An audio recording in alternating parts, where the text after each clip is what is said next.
Mirëmbrëma të nderuar shikues. Diversiteti etnik, kulturor e fetar e shumëllojshmëri të tjera paraqesin vlerat me të cilat sot e historikisht bashkëjeton populli i Kosovës. Këto vlera dhe principe pa diskutim nuk u shbën edhe kur Serbia nën regjimin e Miloševićit ndërmori aksione për të zhdukur popullin shqiptar dhe historinë e tij. Sot, në Kushtetutën e Republikës së Kosovës, këto vlera janë të ruajtura dhe të mbrojtura me ligj. Komunitetet fetare në Kosovë paraqesin njërin prej këtyre vlerave.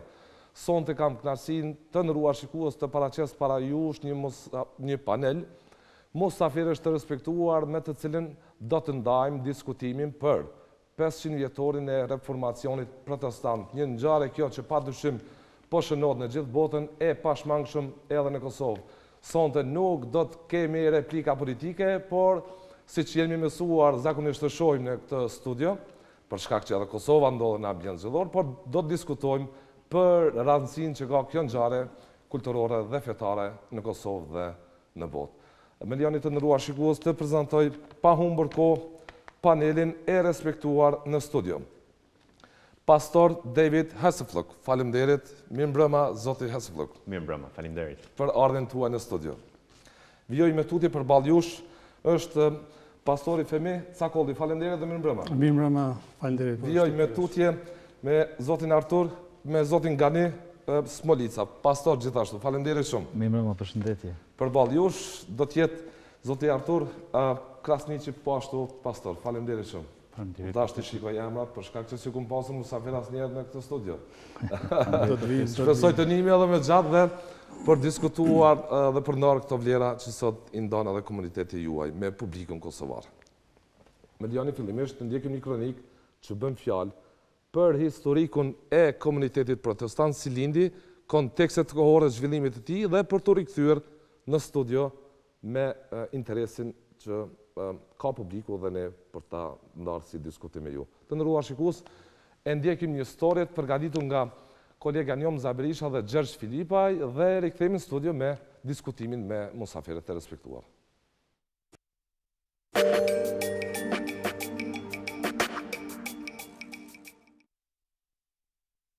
Kur flitet për kishën protestante, s'mund të mos përmenden 95 tezat e krye reformatorit të krishtërimit Martin Luteri, i cili u lind në vitin 1486 në Eisblen dhe vdiq në vitin 1546. Kisha protestante u shfaq në horizont me bërjen publike të këtyre tezave, të cilat u shpallën në derën e kishës së Wittenbergut më 31 tetor 1517. Prandaj edhe sot shënohet 31 tetori si dita e Reformacionit. Kishte edhe disa figura të shquara të teologjisë krishtere, të filozofisë dhe të rilindjes evropiane, të cilët me një mënyrë ose tjetrën i kishin shfaqur kundërshtimet e tyre kundër dogmatizimit katolik të asaj kohe, por ishte vetëm Martin Luteri ai që me anë të 95 tezave të tij të famshme, doktrinalisht po jepte përgjigje për të gjitha devijimet e krishtërimit mesjetar.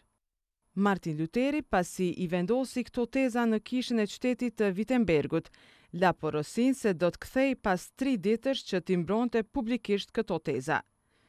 3 ditët ishin simbolik biblike dhe kishte kuptimin e ditëve të ringjalljes së Krishtit. Me këtë, analogjia ishte në ringjalljen e kishës së vërtet krishtere në parimet ungjellore dhe në parimet e kishës së hershme krishtere, para se ajo të romanizohej ose helenizohej. Vizioni i Luterit në këtë kohë nuk ishte që të bëjë një kishë re, por të reformojë kisha ekzistuese, pra kisha romano-katolike, por ky ishte një proces i kotë pasi pas mbrojtjes publike, sulmet dhe ekskomunikimi erdhen nga papati. Prandaj u mbajt kuvendi i mirënjohur, i cili përfundimisht e shpalli kishën protestante në vitin 1524. Kishte edhe shumë figura të tjera të njohura që vazhduan reformacionin evropian dhe filozofinë e tezave të Luterit, si për shembull Calvini, Zwingli e të tjerë. Në vitin 1876 u themelua kisha e parë protestante ndërshqiptar dhe kjo filloi në manastir. Pastaj në Korçë më 1892 në krye me predikuesin e popullit shqiptar Gjerasim Qiriazi dhe motrat e tij, Sevasti dhe Parasqevi Qiriazi.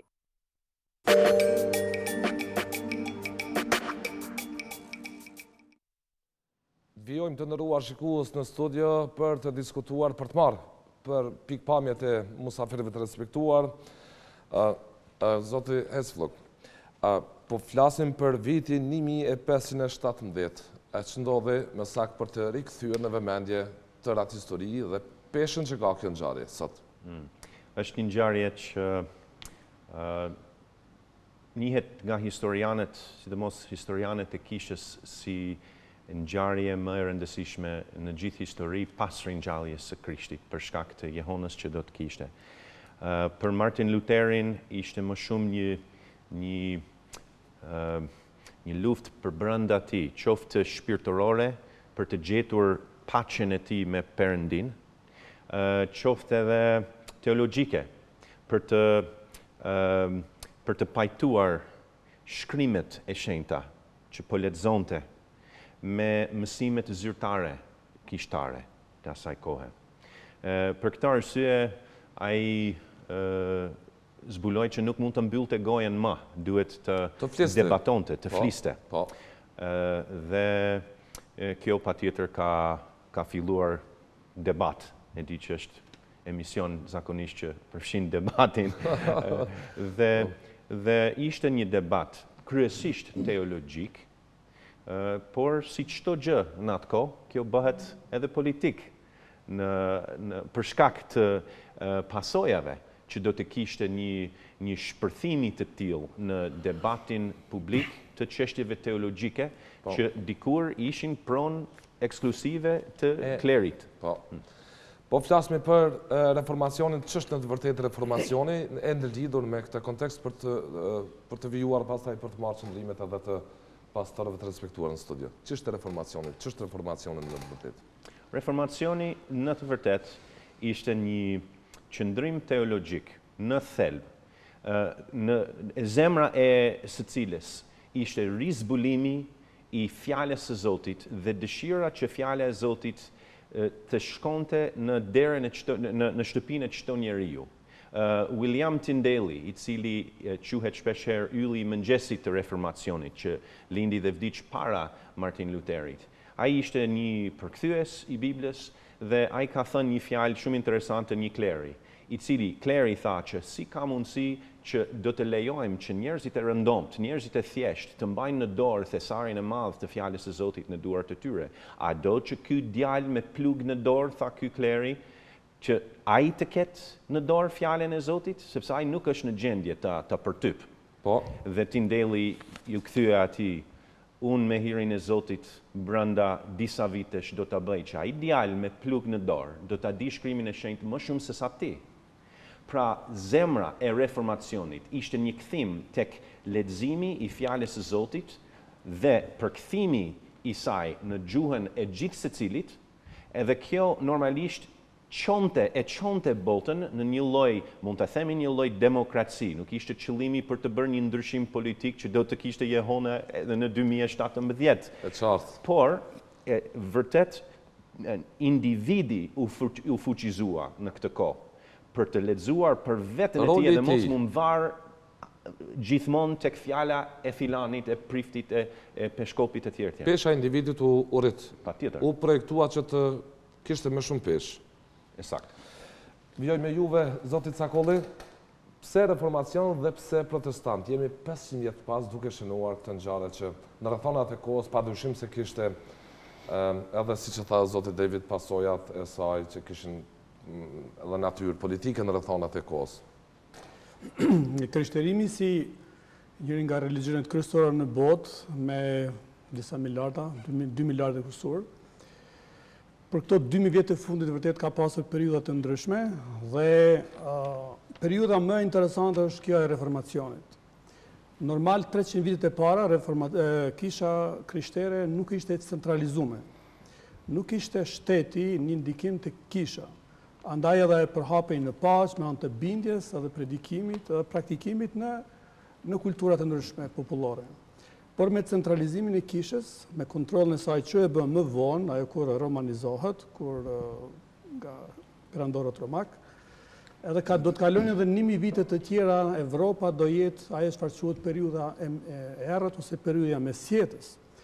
Historianët e kanë quajtur të mesjetës ose periudha e errët pse?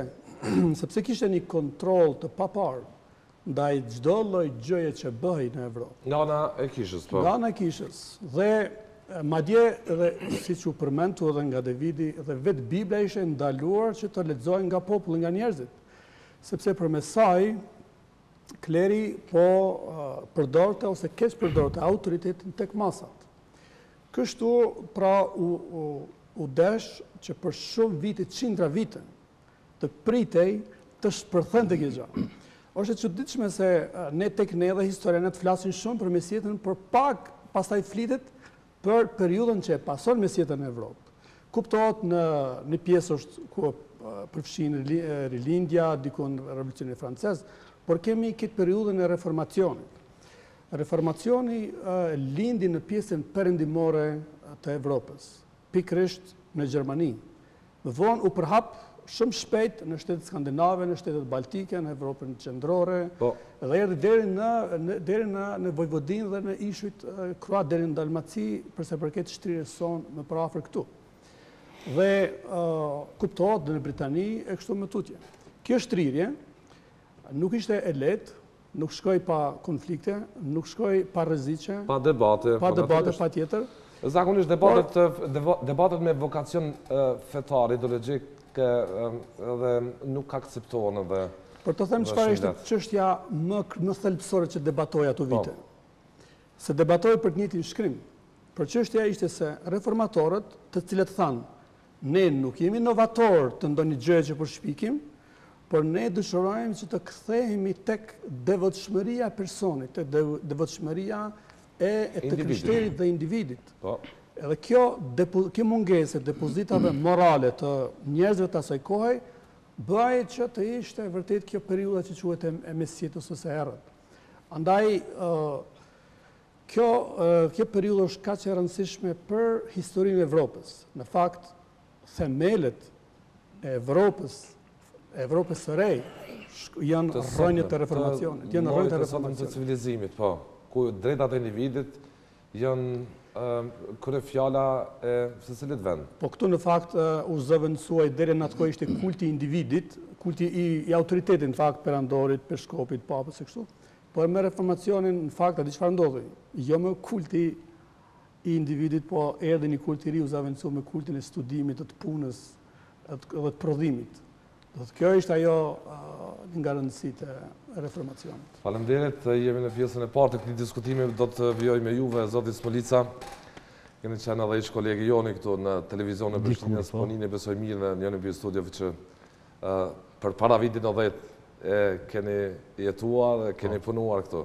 Po, më kam punuar si përkthyes i filmave dhe serialeve nga gjuha angleze, një kohë gjatë. Kam qenë me honorar kryesisht, por po të krijon moment emotiv apo jo?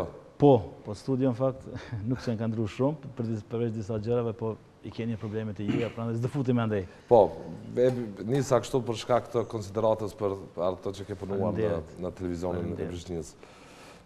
Çfarë përmban këtë term dhe çfarë përmban termi Protestant, Reformacion dhe kështu me radhë? Jemi në pjesën e parë të shpjegimit të ekspozimit të Reformacionit dhe të kësaj çështje më rëndësi. Ky ishte Reformacion, jo vetëm nga ana fetare që ishte shumë rëndësishme, nga ana religjioze, domethënë njerëzit tani kishin Biblën në gjuhën e vet, në durët e tyre, duke lexuar Biblën në këtë mënyrë, populli edhe arsimohet më shumë, edhe ngritet më shumë nga ana kulturore, edhe mund të vendos vetë për besimin e tij ose të saj. Domethënë ishte Reformacion jo vetëm biblik, që shumë i rëndësishëm, por Reformacion edhe në shoqëri. Edhe si tha Davidi, edhe fshatari i zakonshëm mund të lexonte në gjuhën e tij, sepse përpara janë bërë liturgji në gjuhën latine ose fliste vetëm prifti e gjërat e tjera. Nuk është kundërshtim, nuk është luftë, por është thjesht kthimi tek njeriu që njeriu të lexojë vetë, të besojë vetë, të mësojë vetë. Kto është shtelbi i reformacionit? Reformim. Kësaj përpjekje të parë që e kishte si ashtu është. Është reformim brenda njeriu, por reformim edhe i shoqërisë, sepse njeriu duke mësuar më shumë, duke u ngrit nga ana arsimore, nga ana kulturore, edhe nga ana shoqërore, atëherë ai person është më i mirë për shoqërinë. Edhe shoqëria filloi të zhvillohet. Pastaj një gjë tjetër shumë e rëndësishme, në vendet të shqytëra protestante, disiplina e punës është shumë e rëndësishme. Prandaj janë zhvilluar shumë shpejt pastaj. Si princip. Si princip, disiplina në punë është shumë e rëndësishme. Kur punon me nder, sepse punon për Zotin, si për Zotin, pastaj si për vete. Kjo është një gjë shumë e rëndësishme sepse prandaj u zhvillua më shumë industria, u zhvillua më shumë bujqësia, gjërat e tjera. Domethënë është një lëvizje që përfshin në vete natyrisht anën fetare, anën frymore, anën shpirtërore të popullit, por poshtë edhe zhvillimin kulturor, artistik edhe shoqëror. Faleminderit, zoti Artur, pse ka shumë kundërshtie luftra në kontekstin historik? U shpjegua edhe në pjesën e parë të diskutimit të vlerësimit që dhanë pastorët e tjerë, por pse ka shumë luftra dhe kundërshtime? Po në fakt, ne duke referu kësaj historie të mesjetës, edhe po flasim për vitin 1515, kur papa atëherë kishte filluar aksionin e ndërtimit të bazilikës së Shënpjetrit, dhe si rezultati i kësaj kishte ngrit që besimtarët duhet ta ndërtonin këtë me taksat e tyre. Këtu edhe nis fillimi i kundërshtimit Martin Luterit, sepse ishin dy gjëra për cilët Luteri i kundërshtonte, ishte falja e mëkateve, ashtu si papati dhe Kisha romake katolike po bënte atëherë, si edhe mënyra e shpengimit, si njerëzit duhet ta fitonin shpëtimin jetën e përjetshme, kjo ishte duke dhënë ofertë, duke ble ato me parët e tyre, dhe këto para pastaj do të përdoreshin për qëllimet të ndërtimit bazilikës në atë kohë. Mendoj që përgjatë historisë ne jemi dëshmitar që çdo herë institucionet fetare ose këto institucionet njohura fetare duhen të ruajnë këtë monopolin mbi Zotin. Kësaj historie për referohemi edhe atëherë, kur Kisha katolike romake kishte monopolin mbi Perëndin, kujt duhet t'i jepte shpëtimi, kush nuk kishte drejt ta fitonte, kush mund të merrte faljen e mëkateve dhe kush jo. Dhe ky kundërshtim ose ky reformacion i Luterit patjetër që kishte shoku ose kishte destabilizu pak rolin, ndikimin që Kisha katolike kishte, në fakt jo pak, por shumë në Evropë. Dhe si rezultat i kësaj vjen ajo që njihet në histori si kundërrevolucioni ose kundërreformacioni, që Kisha katolike u soll në atë kohë në mënyrë të dhunshme, duke u bë shkaktare shumë luftrave, vdekjeve, të pafajshme të njerëzve, edhe sinqerisht sa herë që referohemi kësaj ngjarje historike, ne na vjen keq që për shkak të reagimit Kishës katolike në atë kohë, kjo reformë ose ky reformacion brenda krishterimit nuk kaloi lehtë, mjerisht u përsoll me shumë gjakderdhje edhe me shumë vrasje, dhe si rezultat i saj në disa vende të Evropës atëhershme, reformacioni ishte ose erdhi gati në shumje për shkak të reagimit të Kishës katolike.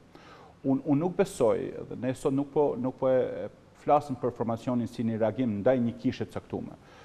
Qëllimi i Martin Luterit nuk ishte për me kundërshtu kuptimin e shkatrimit një kishe. Përkundrazi, ai po kërkonte që Kisha e krishterë në atë kohë do të kthehej te mësimi i predikimit të Jezus Krishtit. Edhe një prej tezave të njohura tina ishte që kish duhet të ishte vetëm shkrimi, vetëm ajo që ishte shkruar në fjalën e Zotit. Edhe ne qëndrojmë kësaj teze sot edhe fuqishëm, që ato të vërteta, cilat ne i lexojmë fjalën e Zotit në Bibël, janë vërteta sublime që ndryshojnë dhe transformojnë në shoqëri. Sa ishte reforma për brenda Kishës fillimisht. Patjetër, dhe kjo reformë ishte bazuar në shkrimin e shejt. Domethënë Martin Luteri nuk po kërkonte diçka të jashtëzakonshme, po kërkonte që të kthehen atë që ishte baza e shkrimit të individit, dhe ta bënte individin më të rëndësishëm dhe të kthente mësimet e Jezus Krishtit që Kisha katolike ose Kisha atëhershme edhe Kisha dhe sot i kësaj dite duhet të ketë si themel besimit sajna. Këto teza që njohim si solo, si vetëm që Luteri përmendti që ishte vetëm shkrimi, pastaj vetëm Krishti, vetëm hiri, falja, ishin të njohura dhe bën të njohura në atë kohë, sepse kërkesa tina ishte të kthehej themeli i besimit, themeli i predikimit të Ungjillit, që ishte mësuar dhe dhënë për Jezus Krishtin, dhe kjo duhet të ishte vetëm fjala e Zotit. Dhe sa herë që Kisha ose institucioni fetar pastaj del për kësajna, devijon prej asaj që është shkruar, që është shkrimi i shejt, patjetër që do të ketë lufta, patjetër që do të ketë konflikte. Do të mbetemi edhe matutja te kjo pjesa e parë, teza e parë këtij diskutimi për 5 vjetorin protestant, në shenimin e kësaj ngjarje të rëndësishme, rikthehemi në vëmendje Zotit David, ose mbetemi edhe matutja te kjo tezë, duke i vënë para publikut principet e vizionarëve të reformacionit protestant. Martin Luther ishte një prej tyre, por do doja edhe me tutje shpjegim mbi vizionin që kishin ideatorët e protestanizmit në rrethonat e kohës. Vizioni, si që tha edhe Femiu, nuk ishte një vizion krejt i ri i Martin Luterit. ishte një përkim i rrethanave dhe i teknologjisë. Ishte sjell kohës së fundit shtypshkronja e Gutenbergut. Johann Gutenbergu jetoi edhe vdiq në vitin 1468. Sa për të kuptuar kontekstin, ju kujtoj që Skënderbeu vdiq në të njëjtin vit, 1468. Domethënë, i kthehemi asaj kohe dhe merremi me mend që vetëm atëherë shpiket shtypshkronja për të lejuar botimin masiv të librave dhe fjalës së Zotit. Dhe 1468. 1468, po. Sakt. Kështu, kur Martin Lutheri ka gozhduar ato 95 teza në murin në Wittenberg, shpeshherë, në fakt, historianët edhe pyesin, a ka gozhduar me të vërtet, por shërbeu si Facebook që kemi sot, që kemi një lajmërim, i postojmë në mur. Dhe ky thjesht i ka postuar që do të debatojmë këto gjëra.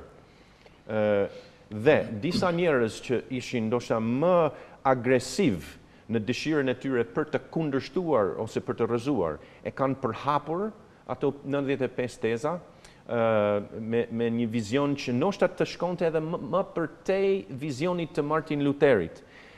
Kjo gjë përsëritet tani, e di që më vonë do flasim për kohën tonë, por do përsëritet edhe në lëvizjen misionare protestante që hyn në Ballkan në shekullin 18-19, kur misionarët nuk erdhen me një dëshirë, haj, do të fillojmë kisha të reja që të rrëzojmë kishat ekzistuese, por ishte një vizion që në qoftë se kishat do të marrin në dorë fjalën e Zotit, do të thonë, kemi gabime, edhe s'kemi ditë.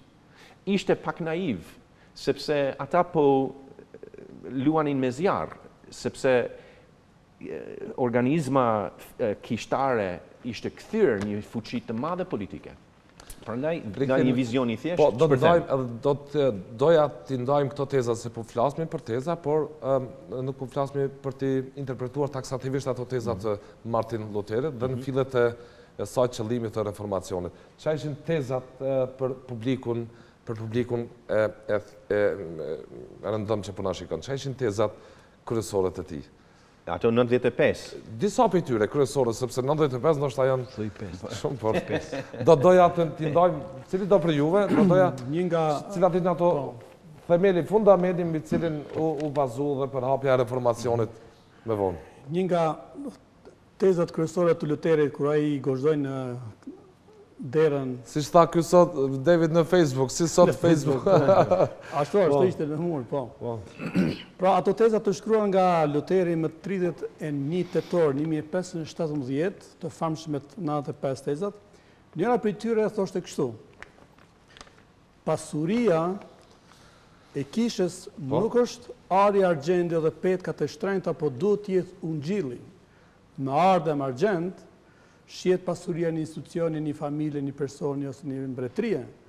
Po me këto mjetet ti nuk mund t'i pasurosh gjithë njerëzit. Po me anë të ungjillit të predikum ti i pasuron gjithë njerëzit e tjerë. Një tjetër, me që edhe pastoratura i përmende përsa përket indulgjencave, ngritjes së kishës bazilike në Rom, kërkoi shumë para, dhe autoritetet e atëhershme papale i kërcënonin njerëzit që po nuk jepnin këto para, këto fonde, atëherë ata do të shkishëroshin, nuk faleshin mëkatet e kështu. Pra ishin disa probleme, ishin një sistem kështu. Dhe Lutheri shkruan nga tezat lidhur me këtë gjendje. Ai tha: nëse papa ka kaq shumë autoritet sa që të dërgojë edhe në ferr, pse ai nuk e përdor të njëjtin autoritet të dërgojë edhe në parajs? Ishte një nga këto tezat e tij që se ai pra ka autoritetin. Në fakt, teza, fundamenti këtyre tezave ishte të forcohej pesha individit, zoti Gani, po? Ta vazhdojmë bashkëbisedimin pa kështu të lirë, po. Pra, tek tezat çka mund të nxjerrim nga tezat? Se individi në rrethonat e kohës nuk zonë të lirit civile sikur sot që i gëzojnë. Po flasmi për rrethona kur ka ekzistuar një kontroll i grupeve të caktuara, qoftë ideologjike në rrethonat e kohës Kisha, apo parandort e tjera, kur roli individit nuk ishte i vërejshëm dhe nuk ishte asnjë peshë. Pra është me rëndësi ju që përmeni tani rolin e individit, si kjo ka shumë rëndësi dhe është tezë qelluar, sepse Martin Luteri nuk ishte mbrapa një ushtri, nuk ishte mbrapa mbretër, nuk ishte mbrapa njerëz të përgatitur, kështu ai ishte vetë, një person që doli vetë para këtij problemi. Do thotë në këtë formë që shkoi. Kjo është një vlerë shumë e rëndësishme e secilit individ kur po flasim për rrethanat e mesjetës. Po, dhe për shtrirjen gjeografike të saj, sa ishte e zëshme e Zotit Gani në rrethanat, kishte përplasje, kishte probleme, siç i ritheksuat dhe i nxorët në vëmendje. Shumë e vështirë sepse një udhëtim nuk ishte aq i lehtë siç është sot, për të udhëtuar nga një vend në vend tjetër. Pastaj përhapja u bë kryesisht me lëvizjen e vet reformatorëve, domethënë njerëzve që besonin te reformacioni, që donin të shpallin të tjerëve.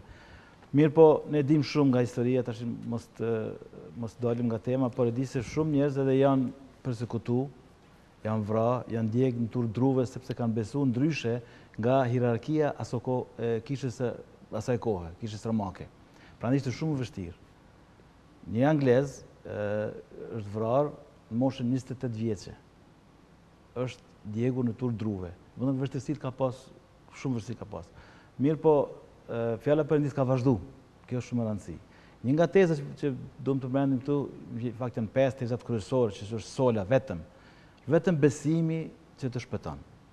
Këtu ka pas probleme sepse kisha atëhershme thoshte besimi po, por edhe diçka tjetër, ndonjë vepër, ndonjë pagesë, ndonjë gjë tjetër që ishte shtrembluar nga Bibla. Po. Edhe shtrirja ka filluar prej aty, mandej ka vazhduar në Francë, ka vazhduar në Zvicër, në fakt Calvini që ka qenë francez, ka shkuar ka jetuar në Zvicër.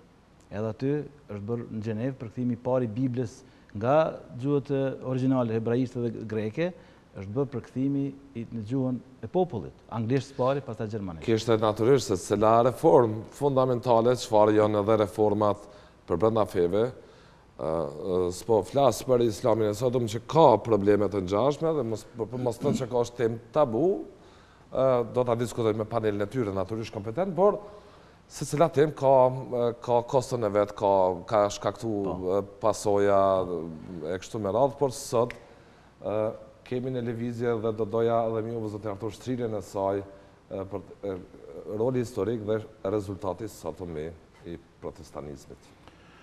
Patjetër kur sot përferohemi kësa ngjarje kaq të rëndësishme që kishte ndodhur para 500 vitesh, ndikimi i saj në Evropë, përgjatë gjithë Evropës, kontinentit Evropës është shumë i madh. E përmendëm, ky ndikim nuk ishte vetëm frymor, patjetër që frymor, shpirtëror, ishte edhe politik, por po ashtu edhe kulturor. Kalon ka dalë te teza tjetër. A ishte politik apo ideologjik si ishte po? Ishte po ashtu edhe kulturor shoqëror, ne ndëgjum përhapjet pastaj shkrimeve, shtypshkronjat e para. Kështu që patjetër që ky ndikim protestant reformator kishte ndikim për gjatë gjithë kontinentit Evropës. Si të arrinte informacioni tek njeri rëndont, sepse kontrollohej nga perandorët, nga në rrethana të ndryshme nga kisha kështu me radhë. Me përkthimin e Biblës, gjuhën gjermane, pastaj në gjuhët e popujve të tjerë, tashmë shkrimi i shejt, fjala e Zotit mund të ishte në dorë çdo besimtari dhe gjithkush mund ta lexonte atë, ta njihte këtë vërtet, dhe kjo vërtet nuk ishte më e kontrolluar absolutisht prej kishës ose prej klerit. Ose që të kishte monopol kisha ta interpretonte vetë. Tani historikisht ne e dim po ashtu se ky zhvillim i reformacionit nuk prekja shumë Ballkanin. Mendoj që pasojat e saj ne kemi pa dhe i vrojmë shpesh edhe në këtë shoqëri tonë, sepse ndikimi ose kjo shtrirje gjeografike e protestantizmit në Ballkan nuk ishte aq e fuqishme sa e preki Evropën perëndimore, Evropën qendrore, por patjetër që disa fillë kësaj lëvizje kishin prek edhe shqiptarët, edhe ne kemi pas mundësi mëse me i pa që shumica këtyre ngjarjeve. Ballkani është karakterizuar nga prandurit ndryshme që kanë kaluar këtej, kanë sunduar përfshirë edhe atë Osmane kështu me radhë. Kështu që ndikimi i Reformacionit Protestant është shumë i vogël në Ballkan, edhe ndonë se kishte shkrimet e para që filluan që të përktheheshin edhe në gjuhën shqipe, por duke dhënë një vlerë historike për vendin tonë dhe për popullin tonë. Por ky ndikim i protestantizmit ose shtirje tek shqiptarët është shumë i vogël, që mbas ne ma vonë histori shfaqet me atë që ju përmendën. Do të flasim për pak minuta në këtë ndikimi i protestanizmit të shqiptarëve dhe në Ballkan përgjithësi do të doja edhe me ju, Zoti David, edhe matute që ndrojmë si është përqafuar në vite, në shekuj, kjo frym, ideologji, apo është përkthyer edhe si lëvizje politike nga njerëz që kanë qenë të cënuar nga lirit civile në rrethona ndryshme? Është pyetje që varet nga zona patjetër dhe varet nga kushtet, sepse duhet të kuptojmë. Protestantët asnjëherë nuk kanë thënë që ne do të shpikim një rrymë të re të kishës. Ne do të jemi një kishë e re. Rezultoi kështu, por qëllimi ishte vetëm të kthehemi tek shekulli i parë, të kthehemi tek doktrina kryesore. Atëherë, ky kthim realizohet vetëm me rizbulimin e së vërtetës. Por, për gjithë ato shekuj, që nga shekulli i 4, kur kisha dhe shteti, si të themi, u bashkuan, u martuan, edhe u bën një forcë politike fetare, atëherë nuk ishte më çështje e shekujve të para që të besosh në Jezus Krishtin do të thotë që ndoshta është kishte një transformim të radikale, pa vërtet. Por tani mund të jesh i krishter nga ana kulturore, nga ana e trashëgimisë fizike, njerëzore. Edhe kështu pagëzimi ishte që në një foshnjë që nuk dinë se çfarë po bëhet, pra je prona e kishës që nga lindja deri pas vdekjes. Dhe për këtë arsye psikologjia që kisha është shtet, shteti është kish, kemi fenomene që mbretërit shkojnë te papa për të kërkuar falje, edhe papa thotë rini në borë për 3 ditë kështu buke uja siç japin këto pendesa. Pra, duhet të kuptojmë se si ishte kultura në atë kohë. Atëherë, kur vjen Reformacioni protestant, reformatorët kishin një dilemë, sepse mirë në qoftë se në Gjermani Luteri do ta kundërshtoj kishën katolike, por a do të mbrohet? Edhe si do të mbrohet? A do të mbrohet me shpatën e vet, që Jezusi i tha Pjetrit, jo, nuk do të përdorim shpatën, ose a do të marrë mbrojtjen e shtetit gjerman? Atëherë u krijuan edhe shtete protestante dhe ishte një dilemë për reformatorët. A do të jemi një korpus kristianëm ose një korpus i Krishtit? Pra, a do të jemi një trup i Krishtit, një grup i besimtarëve brenda një shteti laik, ose do të jemi një shtet i krishterë? Pra, kishte nevojë për disa shekuj për të rimenduar gjithçka. Formulën e funksionimit. Sa harta po rindërtohej, çka ishte mësimi kryesor dhe kjo pyetja fundit do doja. Çka ishte mësimi kryesor i krejt këtij procesi të reformacionit? Mësimi kryesor i reformacionit tregon se reformat nuk mund të bëhen pa njerëz të përgatitur. E para. E dyta, reformacioni kërkon njerëz me përgjegjësi morale edhe ngritje profesionale. Tjetër, përgjegjësia dhe mesazhi i reformacionit është se duhet të përqendrohet pashtu në 2 pika kyçe për ndryshime sociale, shoqërore në vend, dhe ato ishin arsimi dhe ndërmarrësia ose puna. Por reformatorët predikuan dhe mësuan njerëzit duke lexuar fjalën e Zotit. Ata lexonin nga zanafilla. Zoti ka krijuar çdo gjë, ka bërë punë, ka punuar këtë ditë ka punuar këtë, duke treguar pse dhe çysh. Atëherë ishte një vargje i Krishtit tha, më imitoni mua si pasuesit. Reformatorët këtë e panë se të jesh i krishter, ta pasosh Krishtin, ta besosh atë, duke pa që Zoti është një punëtor, një krijues, edhe ti duhesh të jesh një punëtor i mirë. Do thotë, kjo e ndryshoi shumë Evropën gjatë atyre viteve, sepse deri në atë kohë njerëzit më shumë kishin një qasje fataliste. Hajde se vin disa ndihma nga jashtë, vjen dikush që na ndihmon, vjen kështu. Ndoshta pak a shumë ne si shoqëri jemi me këtë konceptin e fatalizmit ende, duke menduar se vin dikush nga jashtë, çfarë na shpëton. Por reformatorët thanë jo, ne duhet të punojmë vetë për vjelim duart dhe të punojmë. Pra, kriteri dhe çësia kryesore ishte kjo se puna do t'i bënte njerëz më ndryshe.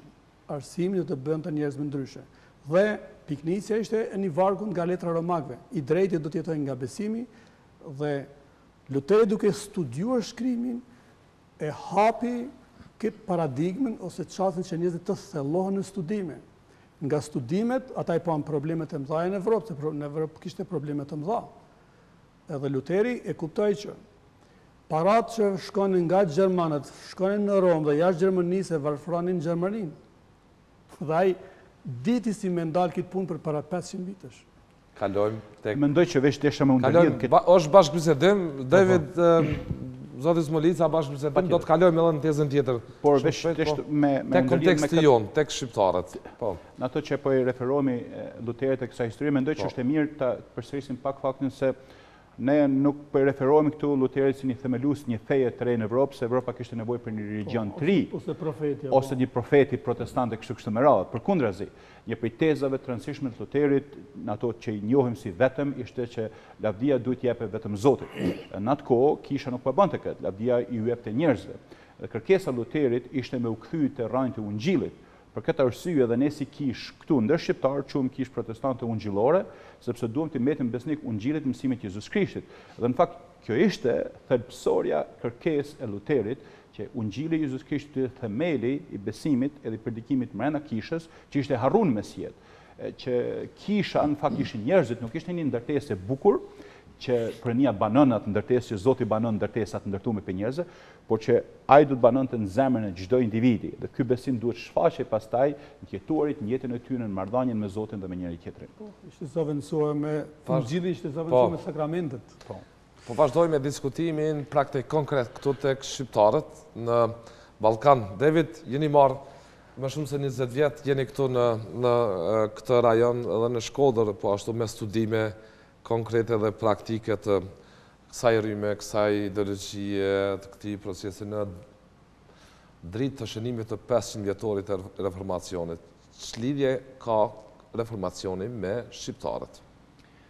Atëherë, kur kthehemi tek shekulli 19, fillimi i shekullit 19, zbulojmë në Shqipëri një gjendje shumë të ngjashme me gjendjen e Europës të shekullit 15-16. Dhe nuk kishte, përsa kemi arritur të hulumtojmë, nuk kishte një komunitet protestant ungjillor në viset shqiptare. Përpjekje ndoshta, por jo një komunitet. Sepse të kesh një komunitet protestant nën kupton që ai komunitet ka diçka në dorë, që është Bibla. Se parimi bazë është sola skriptura, vetëm shkrimi i shenjtë. Atëherë, kur vim tek shekulli 19, zbulojmë një fenomen që shoqëria biblike britanike dhe për vendet e huaja kishte filluar një veprimtari në gjithë botën. Niset në vitin 1804 dhe bën një pyetje disa vite më vonë. Shqiptarët. Do kam lëvizja protestante midis shqiptarëve në librin. Tu në lumtimin tuaj. Edhe ke datën atje. Shqiptarët 1816. Pse?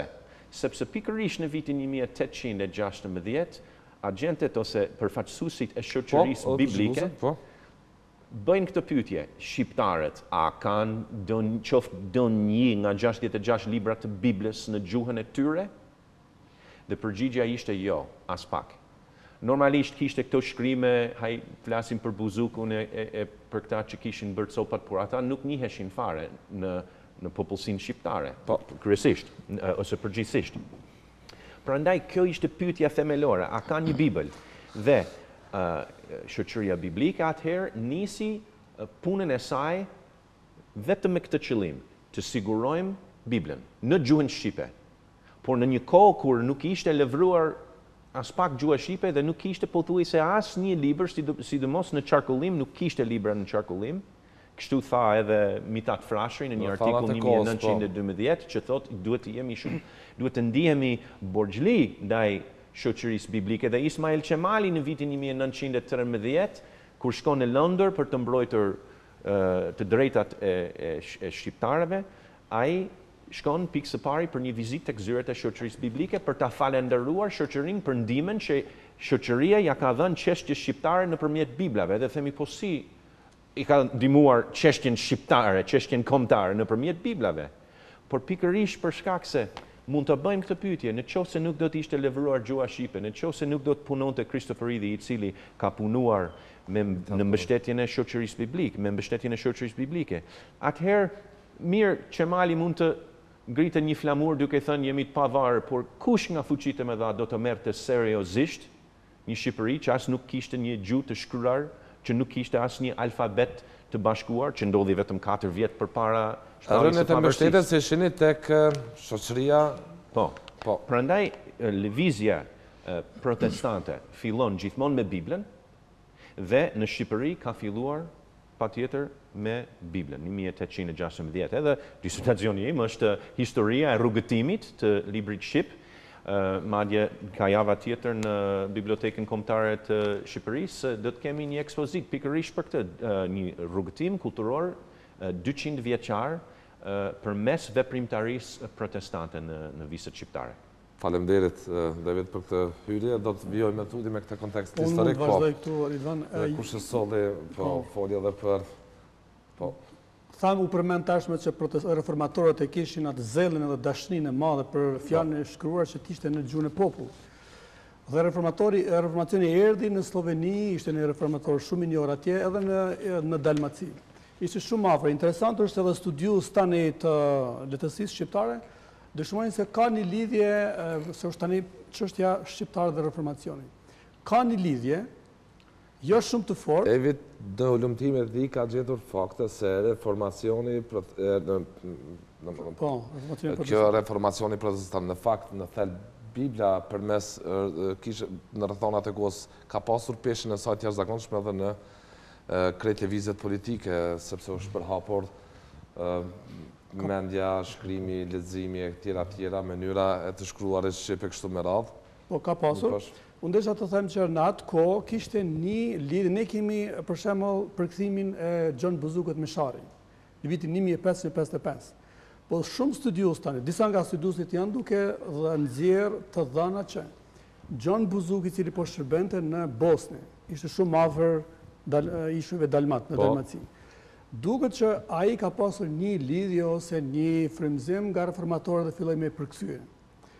Më vonë, diku në rreth 20 vitesh, kemi një predikues nga Gjermania, protestant, i cili vjen në Prishtinë dhe predikon për 6 muaj ditë. Po flasim për vitin 1576. 1576. Sipas Noel Malcolm, që ka në atë librin e tij të njohur Kosova në histori e shkurtër, ai e jap këtë të dhënë, që do thotë lidhje ishin të hershme, po nuk kanë qenë lidhje ndryshuese, lidhje ndikuese, por ishin. Ka pasur impakt, po? Jo.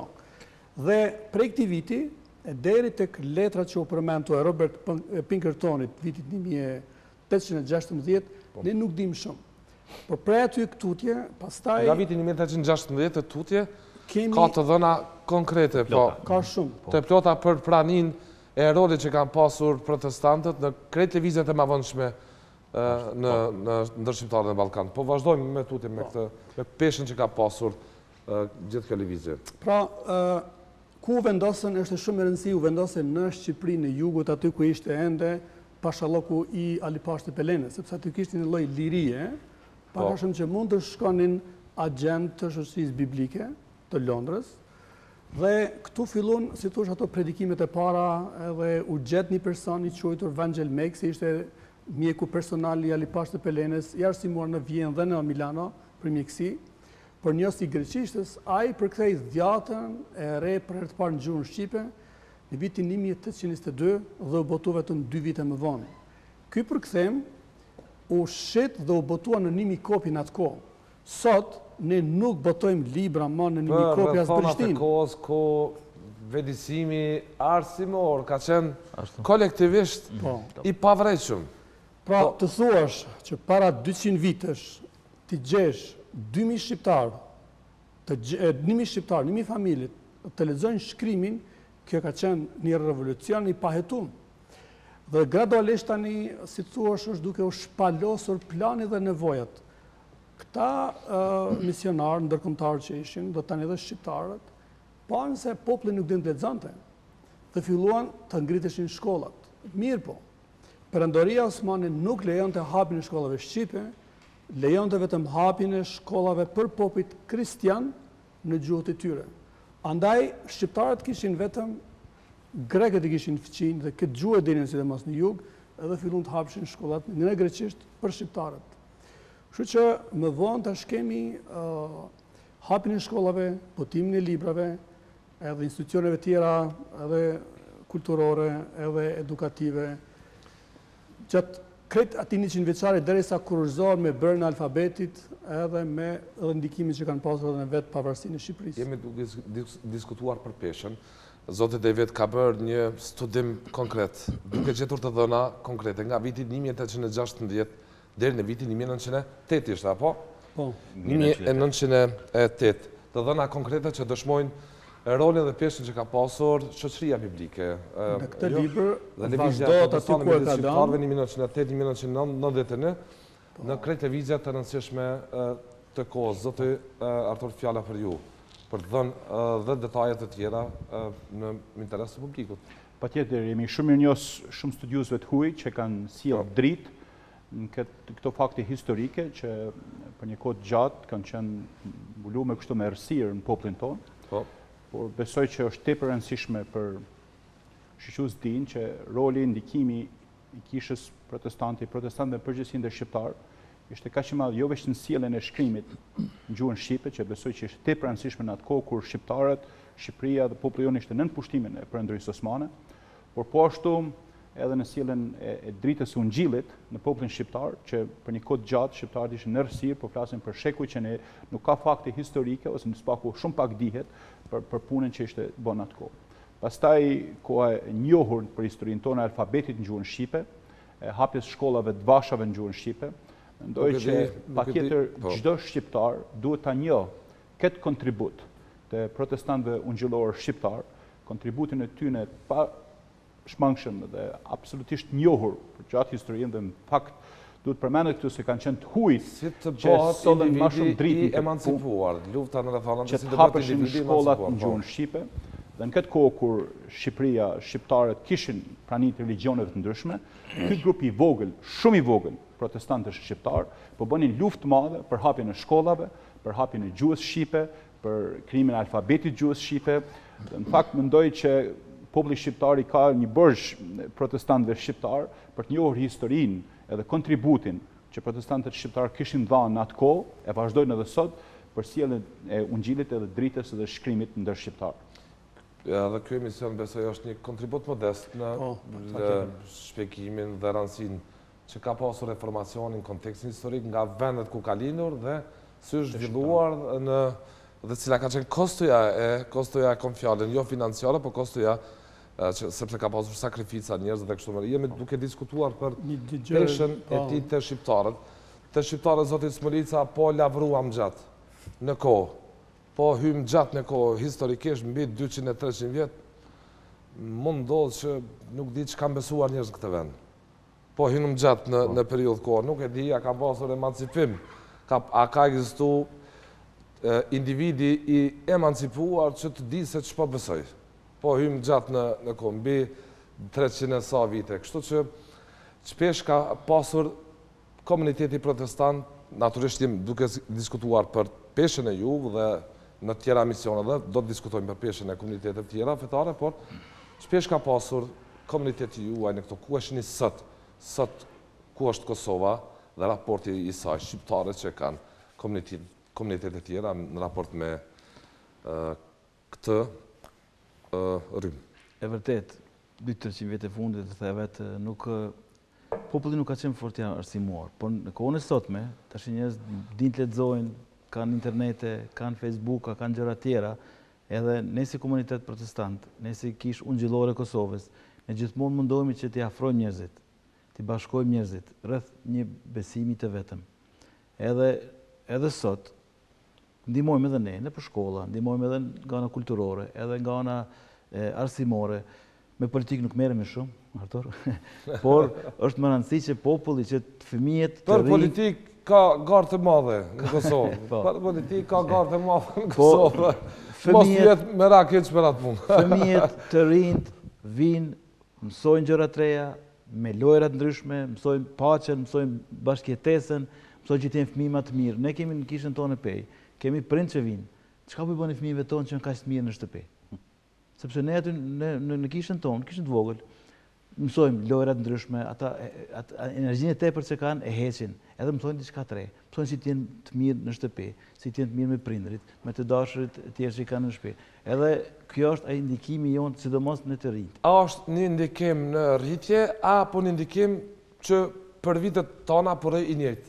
Kush mund të thoni, çka janë numra, çka u puna juve konkrete me komunitetin në Kosovë? Vërtet, para... Si është rritja në Kosovë? David, po flasmi për Kosovë? Shumë njerëz, publiki nuk e din që në Prishtinë, kisha e parë protestante sa na dim, ka qenë themeluar dikun rreth vitit 1826-7, aty dikun, e para kishë. Qytetarët e vjetër të Prishtinës... 1826 në Prishtinë, po. Qytetarët e vjetër të Prishtinës e din këtë, që ka qenë objekti mbrapa teatrit ai Rruga aty. Po. I kishë shumë i vjetër. Por, puna është se ne ishim nën pushtimin Osman. Pastaj vinë serbët, pushtimi serb. Pastaj vjen një armik tjetër që ishte shumë kundër, do thot, lidhjes perëndimore, sidomos me Amerikën, Gjermani, kështu, që janë komunistët, komunizmi. Dhe u shembën edhe në Shqipëri kjo periudha merret. Po. E diktatorit Hoxha. Tani nuk dinin më. Prandaj në Kosovë mbeti nga gjitha e punë, dhe në Shqipëri mbeti puna në disa individ. Aq ishte komuniteti deri në vitin 1000. Vullneti varej po. 1991 për shembull, në keq Shqipëri ndoshta ishin 10-20 protestantë, s'kishte më shumë. Jo më shumë. Jo, se ishin burgos, ishin përsekutuar, për ndjek po. Ishin sekustruar çdo gjë kështu. Po sot në Ballkan të shqiptarët. Sot e njëjta gjendje ishte edhe në Kosovë, ishin dikun 3, 4, 5 deri në 70 edhe këtu deri në vitin 1990. Por me ardhin e demokracisë në Shqipëri dhe në Kosovë, komuniteti protestant ose komuniteti ungjillor në Shqipëri është në dikun rreth në 40.000 persona. Pjesë e ati komuniteti? Po, i pranuar nga shtetit, po se po, i organizuar dikun në mbi gati 200 kisha në gjithë vendin. Po në Kosovë, sa kisha janë? Në Kosovë, shtrirja për shembull, para se shumë neve këtu në Kosovë na shohin sikur urmiku ju ka sjellë, sikur Amerika, kështu. Kush ju thot më? Nga njerëzit, kështu kanë një percepcion. Disa njerëz. Por Kosova ka një ambient tolerant fetar. Nga bozdia, nga ignoranca, shteti ka të normuar edhe me kushtetut. Por u them që deri në vitin 1999 në Kosovë kishte 7 kisha protestante në Kosovë. Deri në vitin 1999. Kishte prani. Sot prania e ungjillorëve në Kosovë është edhe 30 kisha plus, do thotë diku ne numërojmë 36 kisha në për objekte zote, si quhen po. Po të organizuar komitetet të vogla në për qytete e kështu. Dhe numri i tyre nuk e dim saktësisht, po në varion nga besoj 7.000 deri në 10.000 persona të tillë në Kosovë. Artur, po flasim edhe për tolerancën fetare këtu David në Kosovë. Në gjitha raportet, Kosova në fakt është kritikuar pse se ka quar më përpara për aprovim ligjin për lirit fetare nga ona Departamentit Amerikan të Shtetit. Ndoshta shumë shpejt do ta aprovoj Kuvendi i Kosovës, me qenë se është në procedurë ky ligj, por për te kësaj, si e shihni Kosovën dhe raportin e saj me ambientin kulturor dhe fetar? Ne nuk po dojmë në këtë emision me hyjtë çështja e ligjit për bashkësitë fetare, ndonë se mendoj që i kanë bërë 2-3 emisione për të punë. Të rregulloj këtë çështje dhe është pa drejtë. Është arritur pa asnjë arsye. Pa drejtë. Besoj që merita më e madhe për këtë harmoni fetare në Kosovë takon popullit Kosovës, më shumë se sa institucioneve. Pa dashur me ofenduar askon, por mendoj që kulturës së popullit populli shqiptar i Kosovës, populli në këtë vend përgjithësi ka kaluar këtë test disa herë. Këto përplasje të mëdha, në kohë të fundit jemi dëshmitar të përplasjeve dhe fetare, por mendoj në shumë situata të vështira, populli jon ka treguar një kulturë të mirë bashkëtesës fetare. Flas këtu edhe si përfaqësues komunitetit protestant ungjillor dhe bashkëpunimin e mirë edhe me komunitetet tjera fetare në këtë vend, marrëdhëniet e mira edhe me komunitetet fetare tjera që veprojnë në Kosovë. Ne kur po përmendim rolin edhe ndikimin e protestantëve ose kontributin që kanë dhënë për shoqërinë, për popullin, për vendin, ne nuk po e mohojmë kontributin e asnjë komuniteti fetar, por ne po e themi, po e theksojmë që ka pak dritë ose spaku ka më shumë errësirë në fakt mbi këtë kontribut të madh që protestantët ungjillor kanë dhënë. Në pyetjen e juaj se çka kanë përfituar shqiptarët për protestantëve. Po, doja edhe nga Zoti Devi dhe Zoti Gani. Ja vetëm me përmend, patjetër gjëja e parë që kishim dashur me thonë çdo herë është se ne njohim këtë fakt historik, e dëshmuam edhe nga Bibla fjala e Zotit që ato popull që kanë besuar në Zotin, praninë e tyre, kanë njohur si Zotin e tyre, kanë qenë beku. Dhe ky është mesazhi që ne dojmë të sjell prapë dhe prapë këtë popull, që çdo popull, në këtë rast populli jon, ka nevojë me njohur praninë si Zotin e tyre, me i shërbye e me njohur me adhuru si Zotin e praninë e tyre. Por po ashtu, prania protestante tek shqiptarët edhe misionarëve, të huaj që kanë shërbyer në këtë vend, ka qenë një dritë, ka qenë një dritare komunikimi me botën perëndimore dhe vazhdon të jetë edhe sot i kësaj dite. Ndonë se për këtë fakt, ne shpesh jemi atakue ose jemi diskriminuar, po flasim për kohën e pushtimit serb, kur protestantët konsideroheshin si shpion për fuqive të mëdha ose kështu me radhë. Shumica e misionarëve në atë kohë, po flasim vitet 90 u larguan prej Kosovës. 85-90 kishte mbi 40 misionarë të huaj që po shërbenin në Prishtinë, pushteti në atë kohë i largoi, por prania protestante ka qenë një dritare komunikimi, një derë komunikimi, edhe me Amerikën, edhe me Evropën perëndimore. Po, do të janë këtë frime edhe me juve, Zoti Smolica? Ne jemi të njohur, edhe populli na njeh, por edhe me ligj jemi të njohur. Le ta dinë të gjithë shikuesit, të gjithë njerëzit se neve na njeh edhe ligji. Akoma nuk është aprovuar si duhet parlament, por ne jemi në ligj. Jemi pjesë e gjitha komuniteteve tjera fetare. Po... Pse ka nevojë të bëhet të diskutueshme kjo është? Vlera e Kosovës? Unë kam... Jo, dhe krejt ata që përfaqësojnë ngjyra, të përfaqësojnë esencën pluralizmi. Pluralizmi është koncepti fundamental i demokracisë. Unë kam përcjell në parlament debatin e gjëra tjera. Kjo shoqëri e ka të mishëruar pluralizmin. E përgjithshëm. Ne jemi paqësorë, gjithë shqiptarët në vete thonë që jenë paqësorë, jenë të dashur, janë respektues për tjerët. Ne nuk kemi pas në problem të madh me asnjëherë, por si thot Arturi, ne kemi bashkëpunim, kemi komunikim me të gjitha bashkësitë fetare. Edhe bashkëpunim shumë të mirë biles. Për shembull në Pej, gati çdo muaj takohemi me të gjithë komitetet fetare atje. Edhe ne marrim pjesë shumë. Biles një burr nga Kisha jon është edhe në këshillin për mbrojtjen e lirive e gjërave të tjera në Pej. Është te kryetari. Do të thonë, kemi bashkëpunim shumë të mirë. Edhe shumë bukur e tha Arturi që ne populli si njerëz, ne jemi shumë i njohur. Politika çka bën është punë tjetër, pastaj ne ka gjëra që nuk na pëlqejnë në politikë, si po bëjnë ndoshta për çdo komunitet, por sidomos edhe për ne, as se këta janë të vegjël, as se këta janë kështu, as se këta kalojnë tjera. Por në përgjithësi populli si popull na njeh, na respekton edhe njihemi shumë mirë mes vete. Po ligji po u aprovua, e kemi përmendjen e sankcionuar me ligj. Ligji do të aprovohet shumë shpejt, edhe ne do të jemi edhe jemi për lidhje fetare. Po. Do doja çlidhje kishin protestantët edhe me administratat e fuqishme të shteteve perëndimore, kur është në pyetje mbështetja që kanë pasur nevojë shqiptarët në rrethona kritike të historisë. Po i referona periudhës edhe të shpalljes pavarësisë Shqipërisë, po i referona periudhës edhe të faktorizimit të sotëm që ka Kosova, shpalljen e pavarësisë për Kosovën, ndihma që sot e kanë dy shtetet në marrëdhënie ndërkombëtare. Ç'lidhje kanë, domethënë, komuniteti juaj me këtë proces? Zoti David, a kishin rol në këto dy aspekte të rëndësishme historike për shqiptarët? Është pyetje shumë interesante dhe madje kemi pasur një debat për këtë punë sa ishim në Shkup për një konferencë ballkanik për 500 vjetorin e Reformacionit dhe madje na priti kryetari i parlamentit atje që të zhvillonim këtë konferencë shkencore në ambientin e parlamentit. Ishim shumë mirënjohës në IT. Nuk po du t'ja vokacion fetar kësaj, por sepse perëndimi përgjithsisht veç mas Shtetet e Bashkuara kanë qenë historikisht në mbështetje të faktorizimit shqiptar në Ballkan. Po, misionarët ungjillor që kanë ardhur këtu përfytyrohen nga disa, si ta themi nga disa, si agentët e perëndërisë amerikane ose perëndërisë britanike. Gjë që si pas dokumenteve nuk është absolutisht e vërtet, por çdo gjë që bënin ungjillorit në Shqipëri, edhe pse qëllimi ishte vetëm shpirtëror dhe arsimor, sepse edhe kjo arsimorja ishte dytësore, se ishte puna që ne duam që shqiptarët, vajzat, djemt të lexojnë fjalën e Zotit, por nuk din të lexojnë fare. atëherë duhet të botojmë edhe abetare. Prandaj abetaret e para janë botuar nga shoqëria e broshurave fetare, protestante, për shembull nga Londra.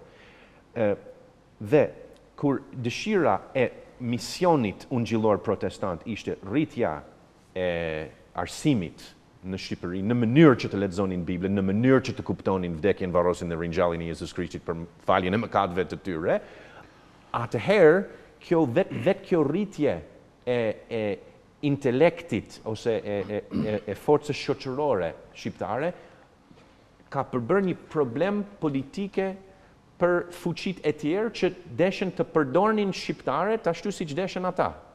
Pra ngritja e kombit shqiptar nga ana intelektuale ishte një problem politik. Atëherë kemi një rast për shembull që kur në vitin 1908 kishim shumë ndryshime në Perëndrinë Osmane, ishim në prag të shpalljes së fundit të shpërndarjes së saj. Po, rrëzimi i fundit kështu ngritja e turqinjve të rinj, i young turqëve.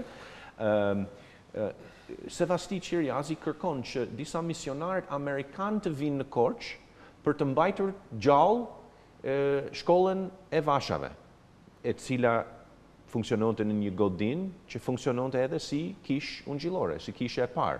Pra, shtrirja e komunitetit ungjillor nuk përcaktohet se sa godine objekte kulti kemi, sepse përdorin çdo gjë. Dikush thotë, keni 30 e sakt, 40 kisha në Kosovë, po ku janë? Po mund të jenë në një shtëpi me qera diku, domethënë se interesant, nuk mbani uniform. Po pse s'mbani uniform? Mbytje për kuriozitet të publikut. Po, për kuriozitet, një nga ato tezat që përmendëm më herët, Luteri përshpjegonte që petkat e çmueshme nuk të bajnë ty njeri të mirë, edhe ishte Reformacioni është kleri të zbriste të identifikojë me popullin, të vishej sikur se popullit ishte si ata, jo, se kur ke ti uniformën, automatikisht i kryen një tjetër relacion me njerëz të tjerë, sepse ti identifikohesh kush je, dhe më nuk je sikur se ata. Dhe Perëndia është diçka ngjashme që ka ardhur mes nesh me të Krishtit të zbriste, në Krishtin të ishte si ne. Dëshoj të kthejmë tek pyetja që keni bërë të plotësojmë këtë pyetje. Interesant se po I referohem shtetet perëndimore që Kosova I ka pasur historikisht krah vetes, veçma Shtetet Bashkuara. Kanë pikpamje historike dhe sot faktorizimi shqiptarëve përpos punës tonë është merit pa diskutim edhe Shtetet Bashkuara. Patjetër, këtu ishin po kthehemi prapë te fillimi I shekullit 19. Kam pasur rol po ashtu edhe komunitetet tjera katolike, hebreje, administratat të fuqishme të Shtetit Bashkuara, gjë që janë obdhjon mirënjohës vazhdimisht. Në atë kohë, për shembull për amerikanë, për gjermanët, do doja edhe pjesën e juaj. E tjera. Shqiptarët I shihnin të gjithë si një popull musliman ose madje edhe disa nuk dinin që ka shqiptari, mendonin që ose janë slav ose turq ose kështu. Por ishin këta misionar të huaj që erdhën në Shqipëri, erdhën në të pjesë të Perëndërisë Osmane, që zbuluan një popull që nuk flet turqisht, por flet shqip, edhe për ta ishte një gjë shumë e interesante. Madje, lidhjet e para të albanalogëve të njohur si Majeri, Jokli e të tjerë, që erdhën në Shqipëri, ishin pikërisht për shkak këtyre informacioneve që I bënin këta misionarë që ishin atje edhe përkthyesit e Biblës. Madje, shtetet e huaja në atë kohë nuk ishin njerëz të vetë të deleguar. Po ata kishin një varësi pikërisht nga raportet e këtyre njerëzve. Është ndoshta modeste me thonë. Mi tregova këtu një opos të veprave që keni botuar. Po, ndesha me thonë që gati për secilin pyetje që bën ti ne kemi një libër. Kjo është Shqipëria dhe shqiptarët në Institutit për Studime Shqiptare dhe Protestant, Xhevat Lloshi, David Hosaflook. David, ku do e hasmi emrin tuaj? I angazhuar mjaft aktivisht në studimin e Po pikërisht, kudo ku kanë shkuar misionarët, kanë bërë shkrime, kanë shkruar. Në vitin 1824 s'kishte rrugë në Shqipëri. Puna ishte si do të shpërndajmë Biblat, me mushka. Si të mbrin informacionet e njerëzit, po.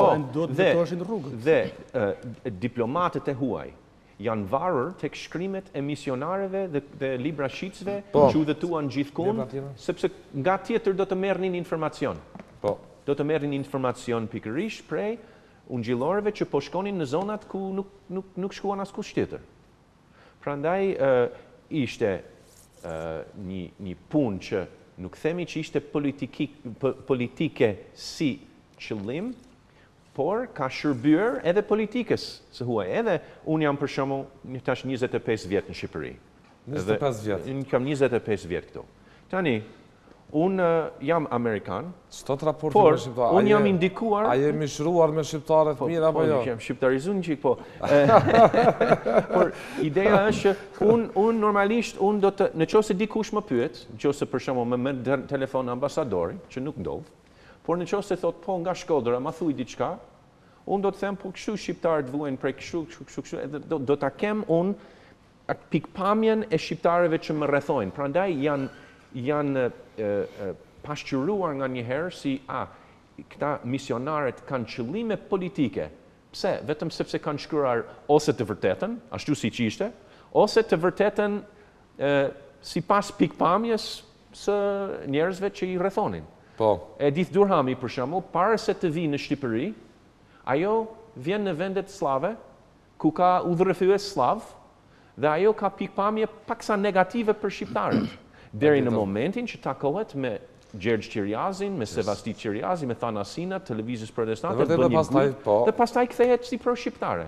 Pra është një fenomen shumë interesant, edhe gjithë të shkrime që po ribotojmë, për interesim të publikut se isha duke bërë edhe prezantimin e tyre, do doja edhe ju të më ndihmoni zoti Femi. Kjo është kronologjia e lëvizjes protestante mes shqiptarëve 1816-2016. Gjitha botimet të kishës protestante këto në Prishtinë. Vazhdo të lutem. Vepra tjera, do doja prezantimin e tyre jemi tek... Ato që përmendi tani Davidi, për shembull, tash për me treguar se si Sevastit Qiriazi u takua me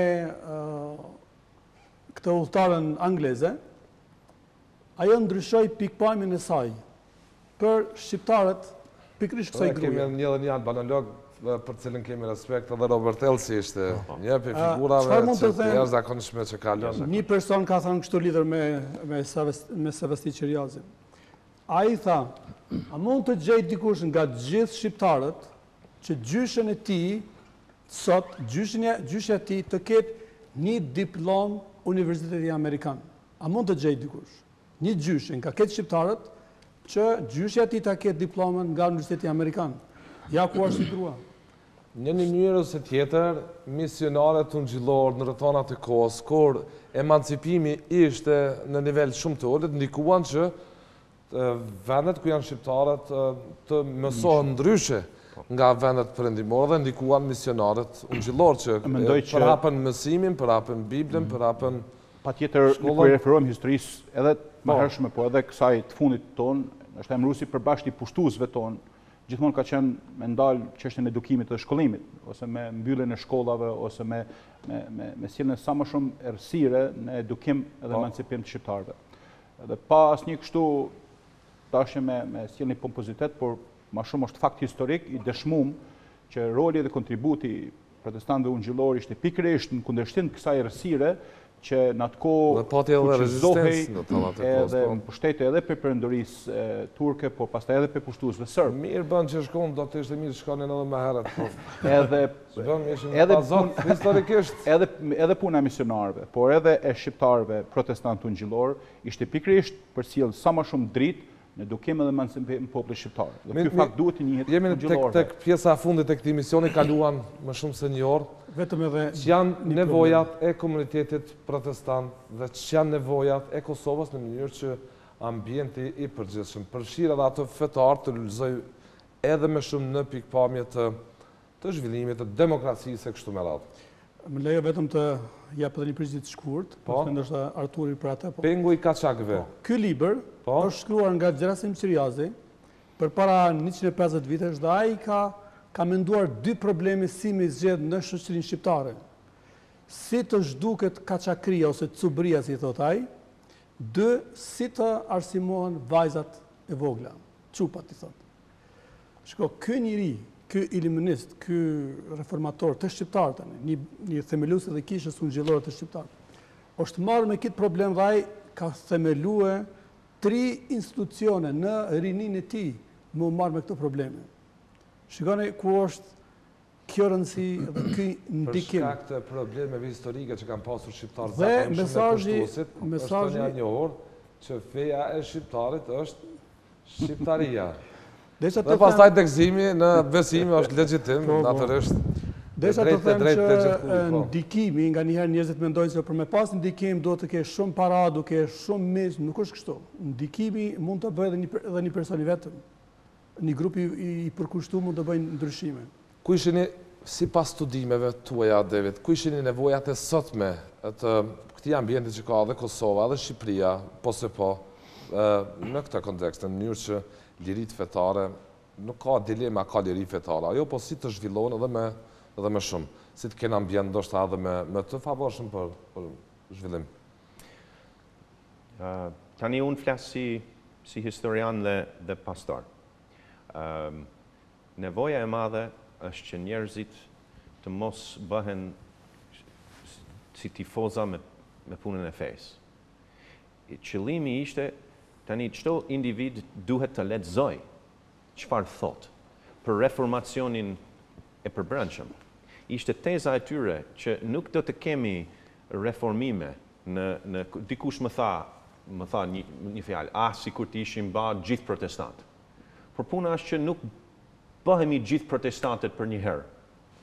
Nuk është një koncept ndoshta që kanë pasur disa rrymë të historisë, por puna ose thelbi i besimit ose teologjisë protestant është që individi përpara Zotit duhet të merret, duhet të kuptoj se çfarë është mëkati, duhet të kërkoj çfarë thotë shkrimi, duhet të kuptoj se si është zgjidhja e tij e mëkatit, edhe që secili të ndryshojë nga brenda dhe vetëm atëherë shoqëria do të ndryshojë en mas në shumicë. Prandaj unë nuk e di, unë nuk kam tagër, si themi në shkollër, të flas për ligjin o për nevojat e Kosovës, as nuk jam aq i informuar për nevojat e Kosovës, por unë e di që nevoja e çdo individi është një reform personal, edhe një lidhje drejt për drejt me Zotin nëpërmjet tekstit origjinal që e gjen në fjalën e Zotit. Për mua është nevoja kryesisht që fillon në nivelin e çdo individi. Faleminderit. Pastor Smolica. Po, ajo është numër 1, individi, po ne si individ mblidhemi në për vende ndryshme, edhe kemi nevojë që legjislatura të jetë në vend, infrastruktura të jetë në vend, kur ne mundohemi të bëjmë diçka, të kemi ndonjë ndihmë, të kemi ndonjë lehtësi nga ligji, nga rregulloret e ndryshme, nga njerëzit përreth i kemi mirë, por disa gjëra ose zhagiten, ose zvariten puna politikës, ose puna e financave, gjërave të tjera. Kemi nevojë që të njihemi më shumë. Që më shumë të kemi emisione si kjo për shembull, si ky emision që është, kemi më shumë në këtë televizion, ndoshta diku tjetër, që të njihemi më shumë për problemet, për nevojat që kemi ne si Kisha. Transmetuesit publikit e kanë me i prezantuar ngjyrat që ka ne shumë mirë, ju falenderojmë shumë edhe për këtë personat e tjera që po bëni për ne, po kemi nevojë të njihemi më shumë edhe nga ana e disa të tjerëve. Jemi në pjesa fundit. Patjetër që Kosova është pjesë që janë nevoja dhe sfidat e sëmës. Situatës çfarë ne jemi dëshmitar në fakt edhe globale. Mendoj që shoqëria jonë në këtë kohë, në zhvillimet çfarë po kalojmë, duhet të jetë shumë e kujdesshme për ndikimin e fesë në politikë edhe politikës në fe. Ne jemi dëshmitar shpeshherë kur religionet përdoren, kemi edhe këtu fqin rreth nesh kur religionet janë përdorur për politikës ose keq përdorur për politikës, pastaj kemi pa pasoja të rrezikshme që ndodhin brenda atij populli shoqërie. Mendoj që populli i Kosovës duhet të mësojë për këtyre gabimeve, duhet të jetë shumë i kujdesshëm në këtë çështje, në situatën çfarë ne jemi duke kaluar edhe në ndërtimin edhe në identitetin ton si popull si kom këtë vend. Edhe unë po ashtu besoj që komunitetet... Në dritë të 500 vjetorit të reformacionit, do doja fjalin të vërmëdhni me këtë rëndësi. Patjetër që ato që Pastor David tha që ne do donim që çdo njeri këtë reformim personal duke njoftur Zotin Prenin, dhe si sakrificën që Jezus Krishti ka bërë për faljen e mëkateve, dhe që çdo person të ketë mundësi me njoft Prenin individualisht si Zotin edhe shpëtimtarin e tina. Edhe unë besoj që është tepër e rëndësishme për shoqërinë tonë me kthy syt ka Zoti, me kërku Perëndin, ne kemi nevojë më shumë për praninë e Zotit se sa të religionit në shoqërinë tonë në vendin tonë. Pastor Cakolli, çfarë përvoja juaj për sa kohë merrem me këtë punë? Është ambient optimist i ardhmës? Po, ne shohim me optimizëm edhe është me optimizëm. njerëzit janë së pari qenie shpirtërore.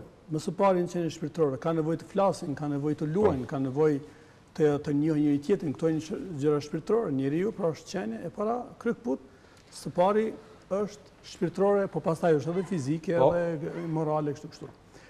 Andaj individi në këtë shoqëri duhet të gjejë se si të arrijë këtë nevojë, këtë boshllëk që ka. Edhe kjo vjen duke ai gjetur kërkuar vetë të vërtetën dhe dritën. Nga ky ndriçim ne kërkojmë pastaj që ai të doj tjetrin, jo t'i bëj keq. Ta doj tjetrin. Synimi është që tjetrin me e pasunua dhe tjetrin me e dashur. Duaj e prendin me gjithë zemrën, me gjithë mendjen, po duaj edhe ta fermentan. Çdo doktrinë që religjioze qoftë do kohë që shkojnë jashtë të dyja, ne jemi në një vend jo të sigurt, jo optimist. Andaj çështja e dytë është, pra nga kjo ndryshim e duam tjetrin, dhe tjetra është ta duam vendin tonë. Është pak me rrusë me parë që të rinjit ikin nga vendi, njerëzit tjerë duke thënë se sjetohet këtu.